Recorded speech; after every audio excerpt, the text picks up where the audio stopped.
ప్రజలారా, మిత్రులారా అందరికీ నమస్తే. ఇప్పటికే ఆంధ్రప్రదేశ్‌లో తెలుగుదేశం పార్టీ అధికారంలోకి వచ్చింది. తెలంగాణ, ఆంధ్ర డివిజన్ జరిగిన తర్వాత. సో, ఈ క్రమంలోనే మనం చూస్తా ఉన్నాం. ఆంధ్రప్రదేశ్‌లో రాజకీయాలను మనం చూస్తా ఉన్నాం. వైఎస్ఆర్‌సీపీ ఒకటొకెత్తు, బీజేపీ, తెలుగుదేశం పార్టీ, జనసేన వాళ్ళు ఇప్పుడు అధికారంలో ఉన్నారు. సో, ఇది తెలంగాణ ఎన్నికల్లో ప్రతిపాదన చేసినప్పుడు తెలుగుదేశం పార్టీని బీజేపీ వాళ్ళు పట్టించుకున్న పరిస్థితి. జనసేన కూడా ఇక్కడే ఇప్పటికిప్పుడే ఏం చేయాలన్న పద్ధతిలో వాళ్ళకి శాఖలున్నాయి. ఉన్న పద్ధతుల్లో ఉన్నటువంటి పరిస్థితి మనం చూస్తా ఉన్నాం. తెలుగుదేశం ఇప్పుడు ఆంధ్రప్రదేశ్‌లో అధికారంలోకి వచ్చిన తర్వాత జోష్‌లో ఉంది. సుమారుగా 1,00,00,000కి పైగా సభ్యత్వాలు చేసినటువంటి సందర్భాన్ని మనం పార్టీ లెవెల్‌లో అది ఆంధ్ర, తెలంగాణ కాకుండా వాళ్ళ పార్టీ 1,00,00,000కి పైగా సభ్యత్వాలు చేసినటువంటి పరిస్థితిని చూస్తా ఉన్నాం. ఇన్సూరెన్స్ బేస్డ్‌గా రూ. 100కే 5,00,000 ఇన్సూరెన్స్ కావటం, ఆ పార్టీ పట్ల వాళ్ళకి ఇష్టం ఉంది చేశారా ఇన్సూరెన్స్ కూడా ఏది చేసినా కూడా పార్టీ సభ్యత్వం అంటే పార్టీ సభ్యత్వం రిటర్న్‌గా తీసుకుంటున్నారు. దానికి సంబంధించిన ఐడీ కార్డులు అవన్నీ ఇస్తున్నారు కాబట్టి సో, ఆ విధంగా ఉన్నది. సో, ఈ క్రమంలో ఆంధ్రాలో అధికారంలోకి వచ్చిన తర్వాత తెలంగాణలో తెలుగుదేశం పార్టీ శ్రేణులు చాలా ఉత్సాహంగా ఉన్నాయి. అసెంబ్లీ ఎన్నికల్లో తెలుగుదేశం పార్టీని బీజేపీ పట్టించుకున్నటువంటి నేపథ్యంలో వాళ్ళు చంద్రబాబు నాయుడు ఆంధ్రప్రదేశ్‌లో అధికారం రావడం ఎజెండాగా తెలంగాణలో కంటెస్ట్ చేయలేదు. సహజంగానే బీఆర్ఎస్ మీద కోపంతోని, బీఆర్ఎస్‌ని ఓడించాలని కోపంతోని తెలుగుదేశం పార్టీకి సంబంధించి రాష్ట్ర వ్యాప్తంగా 33 జిల్లాల్లో 119 అసెంబ్లీ నియోజకవర్గాల్లో ఖచ్చితంగా ఓట్లు పడటం వల్ల ఆహ్, కాంగ్రెస్ రాష్ట్రంలో అధికారంలోకి వచ్చిందనేది one of the part. So, దాంతోని పాటు ఇతర పార్టీల కృషి కూడా ఉంది. సో, దాని మీద బీఆర్ఎస్ వాళ్ళు చెప్పినటువంటి స్టోరీ గుర్తుకొచ్చినది. సో, పరిస్థితులు అట్లా సహజంగానే మాకు వ్యతిరేకత వస్తామంటున్నారు. పాత కాంగ్రెస్ శ్రేణులైతే మా ఇంకొక వర్షన్ చెప్తా అన్నారు. ఏది అయినప్పటికీ ఇంకొక కథ కూడా ఉన్నది తెలంగాణ ఎన్నికలకు సంబంధించి వచ్చినప్పుడు. దాని కథ ఏందంటే, ఒకడు అదే పనిగా రాయేస్తున్నాడు. ఒక ఒక మామిడి చెట్టు దగ్గరికెళ్ళి, మామిడి చెట్టు వేసవి కాలంలో ఒకడు అదే పనిగా రాయేస్తున్నాడు. ఆ రాయి కాయ ఎట్లుందనుకుందాము. ఆ రాయి ఒకసారి ఇటుపోతుంది, ఒక రాయి ఇటుపోతుంది, ఒక రాయి ఇటుపోతుంది, ఒక రాయి పైకి పోతుంది. ఆ కాయకి మాత్రం రాయి తగలట్లేదు. ఈ క్రమంలోనే ఆ పండు పక్వ దశకొచ్చి, ఆ మామిడికాయ పక్వ దశకొచ్చి ఆ కాయ రాలుతుంది. అర్థమైందా? వీళ్ళు రాళ్ళేస్తా ఉన్నారు. కాంగ్రెస్ వాళ్ళు రాజ్యాధికారం కోసం. మా ఖమ్మం జిల్లా, తెలంగాణ రాష్ట్రానికి ఇది వర్తించుద్దని చెప్తున్నా. ఇది బాగా పాపులర్ కథ. ఒక కాయ కోసం రాళ్ళేస్తా ఉన్నారు కాంగ్రెస్ వోళ్ళు అన్ని వైపుల నుంచి. కొన్ని పార్టీల నుంచి చేరినటువంటి అభ్యర్థులకు సంబంధించినటువంటి దీనికి సంబంధించి రకరకాల అభిప్రాయాల్లో ఈ కథ బయటకొచ్చినటువంటి నేపథ్యాన్ని చూస్తా ఉన్నాం. అంటే ప్రజలు సిద్ధమయ్యారు. బీఆర్ఎస్‌ని ఓడించి తెలంగాణ రాష్ట్రంలో కాంగ్రెస్‌ని గెలిపిద్దామని. ఈ క్రమంలో కొంతమంది లీడర్లు అటు జారటం ఇవన్నీ జరిగిందనేది చర్చ జరుగుతా ఉన్నది. సో, ఈ క్రమంలోనే రాయి వాస్తవంగా ఎలా పడదనేది దేవుడికి తెలుసు. అది చూసినోడికి తెలుసు. సో, మేమేయటం వల్లనే పడదని చెప్పేసి ఈ రాయేసేవాళ్ళు చెప్తా ఉన్నారనేది. సో, యాక్చువల్‌గా అయితే అది న్యాచురల్‌గానే పడది. బీఆర్ఎస్ ప్రభుత్వం మీద వ్యతిరేకత వల్ల కాంగ్రెస్ అధికారంలోకి వచ్చింది. ఏ నాయకులున్నా, ఏ నాయకులు లేకపోయినది ఒక చర్చ రాష్ట్ర వ్యాప్తంగా జరుగుతా ఉన్నది. సో, ఇది కూడా ఒక ఇది కావచ్చు. సో, మన అంశంలోకి వచ్చినప్పుడు ఆంధ్రప్రదేశ్‌లో అంటే తెలంగాణ అంశం, ఆంధ్రప్రదేశ్ అంశం కూడా భారతదేశంలో కూడా వాళ్ళ ఎంపీలు ఎన్డీఏ కూటమికి మద్దతిస్తా ఉన్నారు. బీహార్ నితీష్ కుమార్ తర్వాత అంత పెద్ద స్థాయిలో చంద్రబాబు నాయుడు టీము కేంద్ర ప్రభుత్వానికి అండదండలుగా ఉంది. ఆంధ్రప్రదేశ్ రాజకీయాలే ఒక చిత్రంగా ఉంటాయి. అధికార ప్రతిపక్ష పార్టీలు ఇద్దరూ కలిసి కేంద్ర ప్రభుత్వానికి మద్దతిస్తూ ఉంటారు. బీజేపీకి మరింత మద్దతిస్తూ ఉన్నారు. సో, ఈ పరిస్థితులు మనకు కనపడతా ఉన్నాయి. ఆంధ్రప్రదేశ్‌లో బీజేపీ, జనసేన, తెలుగుదేశం పార్టీ కూటమి సక్సెస్ అయింది. తెలంగాణలో కూడా ఆ వైపుకి వెళదామనే పరిస్థితి మనకు కనపడతా ఉంది. సో, భవిష్యత్తులో అంటే అసెంబ్లీ ఎన్నికల్లో అయిపోయిన తర్వాత పార్లమెంట్‌లో కలిసి పోటీ చేసిన నేపథ్యాన్ని కూడా మనం చూసాం. సో, కొంత ప్రయోజనం జరిగినట్టుగా మనకు కనిపిస్తూ ఉంటుంటది. సో, తెలంగాణలో కూడా ఆ ప్రయత్నం అయితే తెలుగుదేశం పార్టీ ఉత్సాహంతో ఉంది. తెలుగుదేశం శ్రేణులు కూడా. సో, రాబోయే మున్సిపల్ కార్పొరేషన్, గ్రామ పంచాయతీ, ఎంపీటీసీ ఎన్నికల్లో వీళ్ళు కలిసి పనిచేసే పరిస్థితి మనకు కనపడతా ఉంది. కొన్ని ఓట్లు కొంత రావటం వల్ల వీళ్ళు తెలుగుదేశం విస్తరించాలనే కోణంలో పెద్ద ఎత్తున ఫైట్ అయితే చేస్తున్న నేపథ్యాన్ని మనం చూస్తున్నాం. అదే తెలుగుదేశం సభ్యులంతా కూడా రూ. 100 సభ్యత్వం కడితే ఒకసారి ఇప్పుడు కొత్తగా కడితే అది కొత్త సభ్యత్వం. రెన్యువల్ చేసుకుంటే క్రియాశీల సభ్యత్వం అదే రూ. 100. సో, సభ్యత్వం అయితే దేశవ్యాప్తంగా ఏ ప్రాంతీయ పార్టీకి లేనటువంటి సభ్యత్వం 1,00,00,000కి పైగా సభ్యత్వాలు అవి చేసినటువంటి పరిస్థితి మనం చూసాం. ఇన్సూరెన్స్ అని ఆపోనెంట్ పార్టీలు అన్నప్పటికీ కూడా సో, ఆ పార్టీ నచ్చి చేరడం అనేది సాధ్యమైనంత ఆషామాషయం కాదు. ఇదే పద్ధతి బీఆర్ఎస్ పార్టీకి ఉంది. ఇదే పద్ధతి జనసేన పార్టీకి కూడా ఉన్నాయి ఇన్సూరెన్స్ స్కీమ్‌లని. మరి అంతమంది ఎందుకు జాయిన్ కాలేదంటే ప్రశ్నార్థకం ఉంటది. సో, అందుకోసం భారతదేశంలో అత్యధిక లార్జెస్ట్ మెంబర్‌షిప్ కలిగినటువంటి పార్టీ ప్రాంతీయ పార్టీ. జాతీయ పార్టీ అయితే బీజేపీ. ప్రపంచంలో నంబర్ 1 పెద్ద పార్టీ బీజేపీనే. ప్రాంతీయ పార్టీలకు సంబంధించి వచ్చినప్పుడు మాత్రం ఖచ్చితంగా తెలుగుదేశం అత్యంత లార్జెస్ట్ పార్టీ భారతదేశంలో 29 రాష్ట్రాల్లో అనేది మనం చెప్పుకోవచ్చని తెలియజేసుకుంటా ఉన్నాను. సో, వీళ్ళు ఈ కూటమి ఏదైతే ఉందో బీజేపీ, జనసేన, తెలుగుదేశం పార్టీ కూటమి స్థానిక సంస్థల ఎన్నికల్లో చేసే పరిస్థితి మనకు కనపడుతుంది. సుమారుగా తెలంగాణ రాష్ట్రంలో 4,00,00,000 మంది ప్రజలున్నారు. అందులో 1,00,00,000 మందికి పైగా 1,10,00,000 మందికి పైగా హైదరాబాద్‌లో ఉన్నారు కాబట్టి హైదరాబాద్‌లో బీజేపీ ప్రభావం ఉంటది. కాకపోతే దానికి తెలుగుదేశం, జనసేన తోడైతే కాపు వర్గాలు తోడైతే ఇంకా మరింత స్ట్రెంథెన్ కావడానికి ఆస్కారం ఉందనేది మనకు తెలంగాణ సమాజంలో ముఖ్యంగా కూటమి వైపు నుంచి వినపడుతున్నటువంటి మాట. బీజేపీలో పోటీ ఎక్కువ ఉంది కాబట్టి బీజేపీ, తెలుగుదేశం పొత్తు ఉండదు కాబట్టి బీజేపీ, తెలుగుదేశం, జనసేన బీజేపీ కూడా కొన్ని ఎమ్మెల్యే, ఎంపీ సీట్లు ఇస్తది కాబట్టి తెలుగుదేశంలో జాయిన్ అవుతున్నటువంటి పరిస్థితిని మనం వింటూ ఉన్నాం. సో, ఇది ప్రాక్టికల్‌గా ఎవరి స్ట్రాటజీస్ వాళ్ళకుంటాయి. పదవి రాజకీయాలు ఉన్నోళ్ళు పదవి అనేది ఎజెండాగా ముందుకెళ్తారనేది ఇక్కడ నేను చెప్పదలుచుకున్నాను పెద్దలారా, మిత్రులారా. సో, ఓవరాల్‌గా తెలంగాణ సమాజంలో బీఆర్ఎస్ ఒక దశలో 40-45% ఓట్లుండేది. అది 20-25 లోపు ప్రెజెంట్‌గా ఉన్నట్టు మనకు కనపడతా ఉంది. బీఆర్ఎస్ కలిసి ప్రయాణం చేస్తారంటే చాలా బిల్లులకు సంబంధించి బీజేపీకి మద్దతిచ్చింది టెక్నికల్‌గా. సో, బీఆర్ఎస్ తగ్గితేనే బీజేపీ పెరిగేది అనేటువంటి వాతావరణంలో ఉన్నారు.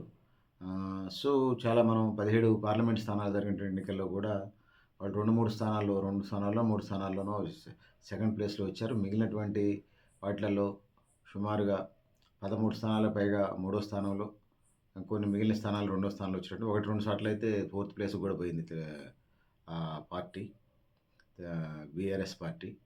సో, ప్రధానంగా వాళ్ళు బీజేపీ కోడ్ ట్రాన్స్‌ఫర్ అయిందనేది 17 పార్లమెంట్ స్థానాల్లో ఒకటి ఎంఐఎంకి పోతే తెలంగాణలో మిగిలిన 8 గెలిచారు. కాంగ్రెస్ 8, బీజేపీ 8. బీజేపీ రాత్రికి రాత్రే కొంత ఓట్ బ్యాంక్ ఉన్న మాట నిజం. పార్టీ కేంద్రంలో అధికారం ఉన్న మాట నిజం. ఆ పార్టీ శ్రేణులు ఆర్ఎస్ఎస్, దానికి సంబంధించిన విశ్వ హిందూ పరిషత్, బజరంగ దళ్, పాటు బీజేపీ, రైతు మోర్చా, కిసాన్ మోర్చా, మహిళా మోర్చా, గిరిజన మోర్చా, బీసీ మోర్చాల పేరుతోని వాళ్ళు పెద్ద ఎత్తున పనిచేస్తూ ఉన్నారు. మేము నెక్స్ట్ అధికారంలోకి వస్తా ఉన్నాం అని చెప్తా ఉన్నారు. బీసీకే ఇప్పటికే 33 జిల్లాల్లో 14 జిల్లాలని ఎస్సీ, ఎస్టీ రిజర్వేషన్ 14 జిల్లాల్లో బీసీ జిల్లా అధ్యక్షుని చేసే ప్రయత్నం అయితే బీజేపీ చేస్తున్నట్టుగా మనకు కనపడతా ఉంటుంది. సో, ఈ క్రమంలో ఈ సమీకరణాన్ని కలుపుకొని ముందుకెళ్ళే పరిస్థితి అయితే మనం చూస్తూ ఉన్నాం. సో, బీఆర్ఎస్‌ని కాదని అన్న పరిస్థితి మనం చూస్తా ఉన్నాం. బీఆర్ఎస్ మైనస్ అయితే బీజేపీకి ప్లస్ అనేది కాంగ్రెస్ ప్రత్యామ్నాయంగా తయారవుతా అనేది ఉద్దేశం కనపడతా ఉంది. కూటమి అంటే బీజేపీ, జనసేన, తెలుగుదేశం పార్టీ స్థానిక సంస్థల్లో కలిసి పోటీ చేయడానికి. ఎందుకంటే హైదరాబాద్ పాతబస్తీ, కొత్త బస్తీలు, లేకపోతే చంద్రబాబు నాయుడు హైదరాబాద్ కొంత డెవలప్మెంట్ చేయటం, తెలుగుదేశం పార్టీ శ్రేణులు, ఉమ్మడి రంగారెడ్డి, ఉమ్మడి హైదరాబాద్ జిల్లాలకు సంబంధించి 10 జిల్లాల్లో కొంత తెలుగుదేశం వాసనలు మనకు కనపడతా ఉంటాయనేది ఇక్కడ నేను తెలియజేసుకుంటా ఉన్నాను. సో, ఇక కాంగ్రెస్ ప్రభుత్వం పరిస్థితి వచ్చినప్పుడు స్థానిక సంస్థల ఎన్నికల్ని జరపాల్సిన టైంలో జరిపే పరిస్థితి లేదు. ఇంకా ముందుకెళ్తా ఉంది. 42% రిజర్వేషన్ని బీసీ సమాజం పెద్ద ఎత్తున డిమాండ్ చేస్తుంది. గోల చేస్తూ ఉన్నారు. సో, ఇది వామపక్షాలకు సంబంధించి వచ్చినప్పుడు ఎమ్మెల్సీ ఎన్నికల్లో, ఉపాధ్యాయ ఎమ్మెల్సీ ఎన్నికల్లో సెకండ్ ప్లేస్‌కి వచ్చినటువంటి పరిస్థితి మనం చూస్తాం. సిపిఎం బలపరిచిన అభ్యర్థులు తెలంగాణలో అటు ఆంధ్రప్రదేశ్‌లలో. సో, సిపిఐకి సంబంధించి ఆల్రెడీ కొత్తగూడెం శాసనసభ్యులు, ఆ పార్టీ రాష్ట్ర కార్యదర్శి కోననేని ఎమ్మెల్యేగా ఉన్నారు. అదేవిధంగా లేటెస్ట్‌గా ఉమ్మడి నల్గొండ జిల్లా సిపిఐ మాజీ కార్యదర్శి ఒక బీసీ యాదవ్ సామాజిక వర్గం నుంచి ఇచ్చి ఎమ్మెల్సీ కూడా శాసన మండలిలో కూడా తెలంగాణలో ప్రాతినిధ్యం. అదేవిధంగా ట్రేడ్ యూనియన్లను, రైతు సంఘాలను బలోపేతం చేసుకుంటూ వెళుతున్నట్టుగా మనకు సిపిఐ నుంచి కనపడతా ఉంటుంది. ఇక న్యూ డెమోక్రసీ కొన్ని కార్యక్రమాలు కనపడుతున్నాయి. మాస్ లైన్ ఏదైతుందో సిపిఐఎంఎల్ మాస్ లైన్‌కి సంబంధించి వాళ్ళు గతంలో కొన్ని రాష్ట్రాల పరిమితి ఇప్పుడు 15-20 రాష్ట్రాలకు పైగా స్ట్రెంత్ అయినట్టుగా ఎంఎల్ పార్టీ మాస్ లైన్ శ్రేణులు చెప్తున్నటువంటి మనం చూస్తూ ఉన్నాం. సో, వామపక్షాలకు సంబంధించి వచ్చినప్పుడు ఆ పరిస్థితులని వామపక్షాలను కూడా సిపిఐ, సిపిఎం, ఎంఎల్ పార్టీలు ఏదైతే ఉన్నాయో ఈ పార్టీలన్నీ వామపక్ష పార్టీలన్నీ కూడా కలిసి ఐక్య ఉద్యమాలు అయితే చేస్తా ఉన్నాయి. తెలంగాణ రాష్ట్రంలో ప్రజా ఉద్యమాలు కలిసి పనిచేస్తానే మళ్ళీ ఎవరి పార్టీలు, ఎవరి మెంబర్షిప్, ఎవరి క్యాంపెయిన్లు, ఎవరి సభలు, సమావేశాలని చేసుకుంటూ ముందుకు పెడుతున్న పరిస్థితిని అయితే మనం చూస్తూ ఉన్నాం. సో, ఇది ఎట్లా వామపక్షాలకు సంబంధించి ఉన్నది. భవిష్యత్తులో మరి వాళ్ళు ఎవరికి మద్దతిస్తారు, ఒంటరిగా పోటీ చేస్తారా, లేకపోతే పార్టీని పెంచుకునే ప్రయత్నం చేస్తారా, వాళ్ళ పద్ధతిలో అయితే వాళ్ళు వెళ్తున్న పరిస్థితి మనకు కనపడుతుంది. వామపక్షాలకు సంబంధించి వచ్చినప్పుడు అసంఘటిత రంగం, లేకపోతే ట్రేడ్ యూనియన్‌ని, అదేవిధంగా రైతు సంఘాలని బలోపేతం చేసి పార్టీని బలోపేతం చేసుకునే పరిస్థితి ఆయా పార్టీల గొంతులలో మాట్లాడినప్పుడు మనకు అర్థమవుతా ఉన్నది. ఇక ఇప్పటికే బీజేపీ వాళ్ళ శ్రేణులకు సంబంధించి చెప్పాం. జనసేన పార్టీ కాపు సామాజిక వర్గంతో పాటు చిరంజీవి అభిమానులు ఇతరులను వేసుకొని తెలంగాణలో బలోపేతమయ్యే పరిస్థితి ప్రయత్నం చేస్తూ ఉంది. సో దాంతో పాటుగా బీజేపీ వాళ్ళు పనిచేస్తూనే ఉన్నారు. జనసేన, బీజేపీ, తెలుగుదేశం కూడా విస్తరించాలనే ప్రయత్నం చేస్తూ ఉంది. బీజేపీ కంటే ఎక్కువ మేము అన్న ఫీల్డ్లో ఉన్నారు. సో ఇదొక భాగం అయితే ఇంకా ప్రాంతీయ పార్టీలు ఉన్నాయి. తెలంగాణ జనసమితి కొంత లిమిటెడ్ పరిమితమైంది. బీఎస్పీ ఆర్ఎస్ ప్రవీణ్ కుమార్ రాకముందు ఒక మోస్తరు ఉన్నది. ఆర్ఎస్ ప్రవీణ్ కుమార్ వచ్చి బాగా హైప్ చేసి మళ్ళీ ఆయన బీఆర్ఎస్లోకి వెళ్ళిపోయాడు. కొంత పార్టీ శ్రేణులు బీఎస్పీ బహుజన సమాజ్ పార్టీ శ్రేణులు ఎలా అయితే ఉన్నాయి, సమాజ్వాదీ పార్టీ కూడా తెలంగాణ రాష్ట్రంలో ఉన్నది. సో ఇట్లా వివిధ పార్టీలు ఉన్నాయి. వైఎస్ఆర్సీపీ లేదు కానీ సమాజ్వాదీ పార్టీ ఉన్నది. సో బహుజన సమాజ్ పార్టీ కూడా బలోపేతంగా మనకు కనపడతా ఉన్నది. ఇక్కడ ముఖ్యంగా తెలంగాణలో సకల కుల జనగణన చేసినటువంటి కాంగ్రెస్ పార్టీ స్థానిక సంస్థలకు వెళ్ళే పరిస్థితి కనపడతా ఉంది. ఈ క్రమంలోనే వాళ్ళు ఎంత మటుకు సక్సెస్ అవుతారో చూడాలి. కాంగ్రెస్ అంటేనే గ్రూపుల్లోళ్ళి వాళ్ళని ఎవరు మార్చలేరు. సో కొంత గతంలో కంటే better. So Meenakshi Natarajan Rahul Gandhi team నుంచి తెలంగాణ రాష్ట్ర ఇన్ఛార్జిగా వేశారు. సో తను చాలా సింప్లిసిటీగా కనపడుతుంది. ఎన్ఎస్యుఐ కాంగ్రెస్ పార్టీ అనుబంధ విభాగం ఏదైతే ఉందో ఆ విద్యార్థి విభాగం నుంచి ఇప్పటిదాకా రాజకీయాల్లో ఉన్నారు. రాహుల్ గాంధీ టీం, సోనియా గాంధీ కొడుకు రాజీవ్ గాంధీ కొడుకు రాహుల్ గాంధీ టీం ఏదైతే ఉందో ఆ టీం దేశవ్యాప్తంగా పనిచేస్తున్నట్టుగా మనకు అర్థమవుతుంది. సో కాంగ్రెస్ పార్టీకి సంబంధించి అలా పరిస్థితులు ఉన్నాయనేది తెలియజేస్తున్నాను. ప్రతిదానికి ఇక్కడ లోకల్ కుర్చీ లాగేది 8 మంది ముఖ్యమంత్రి అభ్యర్థులు ఉన్నారు ఆ క్యాబినెట్ టీంలో. సో ఇప్పుడు కుర్చీ లాగదాం అన్నట్టుగా రాజకీయాలు నడుస్తుండగా బయట అయితే టాక్ వినపడతా ఉంది. సో కాంగ్రెస్కి సంబంధించినటువంటి పరిస్థితులు అయితే అలా ఉన్నాయి. సో వీళ్ళు అందుకోసమే బీజేపీ దగ్గర పోయి రాష్ట్ర అభివృద్ధి కోసం ఫండ్స్ తీసుకొస్తున్నారు రేవంత్ రెడ్డి అంటే. అదేవిధంగా కాంగ్రెస్ పార్టీ ఏమైనా ముఖ్యమైన అంశాలు ఉంటే హైకమాండ్కి చెప్పి కేసీ వేణుగోపాల్ లేకపోతే రాహుల్ గాంధీ వాళ్ళ టీంకి చెప్పి దాన్ని చక్కబరిచే ప్రయత్నం, అక్కడి నుంచే పేర్లు అనౌన్స్ చేసే ప్రయత్నం అయితే చేస్తున్నట్టుగా మనకు కనపడతా ఉంది. ఇక తెలంగాణలో బీఆర్ఎస్ ఎమ్మెల్యే కొంతమంది కాంగ్రెస్లో చేరారు. అది కోర్టులో నడుస్తూ ఉంది. మరి ఎంతవరకు ఏమవుతుందో అది చూడాల్సిన పరిస్థితి, మనకి వేచి చూడాలి ఏం జరుగుతుందో కోర్టు. ఇక ఆంధ్రప్రదేశ్ రాజకీయాలకు సంబంధించినప్పుడు తెలుగుదేశం పార్టీ ఏదైతే ఉన్నదో మెజారిటీ గెలిచినట్టు కనపడతా ఉంది. తెలుగుదేశం అట్లా ఉంది. వైసీపీ మద్దతు ఇచ్చినటువంటి పీడీఎఫ్ అభ్యర్థులు ఎవరైతే ఉన్నారో వాళ్ళ రేషియో మనకు కనపడతా ఉంది. ఓట్లు డైరెక్ట్గా వైసీపీ ఇప్పుడున్న పరిస్థితిలో వైసీపీ తిరిగినా కొన్ని ఓటు శాతం పెరిగేది కానీ గెలవదు అనేది పరిస్థితి. సో ప్రతిపక్షంలో ఉన్నప్పుడు గెలిచే వాళ్ళకే ఓట్లేద్దాం ఉంటుంది. అది స్థానిక సంస్థలైనా ఎమ్మెల్యే, ఎందుకంటే నిధులు తెచ్చుకోవాలి, పనులుగా ప్రతిపక్షాల్లో ఉన్నప్పుడు గెలవటం అనేది పెద్ద కార్యక్రమంగా ఉంటుంది కాబట్టి సో ఆ విధంగా కూడా ఓట్లు వేసినట్టుగా ఇంత క్రమంలో కూడా సో ఒక సీటు ఎమ్మెల్సీ సీటు ఏదైతే ఉన్నదో నాన్ టీడీపీ కూటమికి అయితే వచ్చింది. సో ఉపాధ్యాయ ఎమ్మెల్సీలో ఇది మనకు కనపడతా ఉంది మన జరిగినటువంటి ఎన్నికల్లో. ఇక ఆంధ్రప్రదేశ్కి సంబంధించి వచ్చినప్పుడు శ్రీనివాసరావు సిపిఎం రాష్ట్ర కార్యదర్శి. సో పార్టీ వైసీపీతోని గతం నుంచి వాళ్ళకి ఆ స్నేహ సంబంధాలు ఉన్నాయి. సిపిఐ మాత్రం ససేమిరా అంటుంది. ఈ నేపథ్యంలోనే డైరెక్ట్గా మద్దతు లేకుండా ఇండైరెక్ట్గా మద్దతు ఇచ్చినట్టుగా మనకు కనపడతా ఉన్నది మన జరిగినటువంటి ఉపాధ్యాయ ఎన్నికల వైసీపీ కూడా. సో ఈ పరిస్థితులు మనకి సిపిఐ మధ్య అంతరాలు అయితే కనపడతా ఉన్నాయి. కొంతమంది సిపిఐ దూరంగా ఉండాలి వైసీపీ కంటే, సిపిఎం దగ్గరగా ఉండాలనే నేపథ్యం చర్చలు మనకి కనపడతా ఉంది. 1994లో ఉమ్మడి ఆంధ్రప్రదేశ్లో కాంగ్రెస్కి ప్రతిపక్ష హోదా రాలేదు.